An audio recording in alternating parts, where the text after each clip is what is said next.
we'll come back to default. This video explores why it might feel like everyone is richer than you, but it's probably not what you think. We'll touch on that initial feeling of financial disparity and give a brief overview of the real reasons you may be having this perception. We're going to debunk the common assumption of widespread genuine wealth. First, let's discuss the illusion of social media affluence. Social media is a curated perfection, a highlight reel, not real life.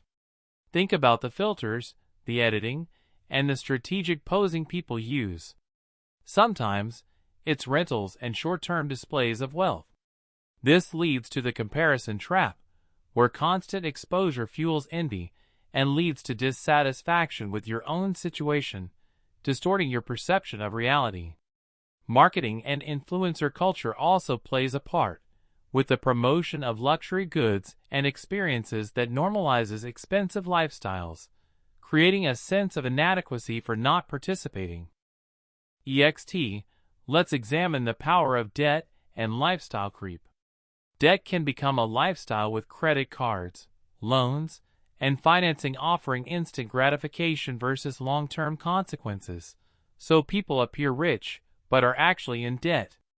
Lifestyle creep occurs when you increase spending as your income grows, leading to a loss of frugality and the normalization of luxuries, constantly chasing the next level. Then there's the illusion of ownership, where leasing cars, renting homes, and subscription services create perceived affluence without true asset accumulation, leaving you vulnerable to financial hardship. Another factor is selective observation and the availability heuristic. We tend to focus on the visible, like luxury cars, expensive restaurants, and designer clothes, ignoring the struggles of others, which leads to an overestimation of prevalence. The availability heuristic means easily recalled examples distort our perception, and media reinforces the image of wealth, ignoring statistical realities of income distribution.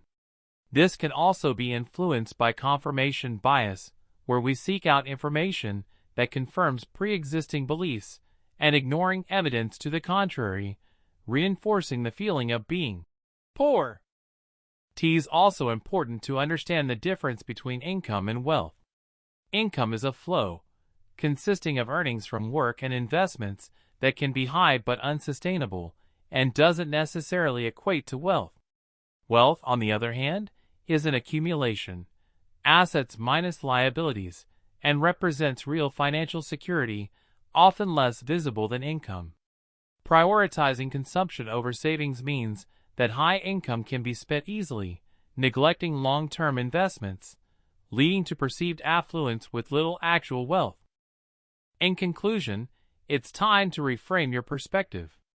Focus on financial literacy and long-term goals, and build sustainable wealth through saving and investing. Challenge the illusion of wealth and focus on your own progress. Evaluate your spending and budget. Thanks for watching. See you next time on Default.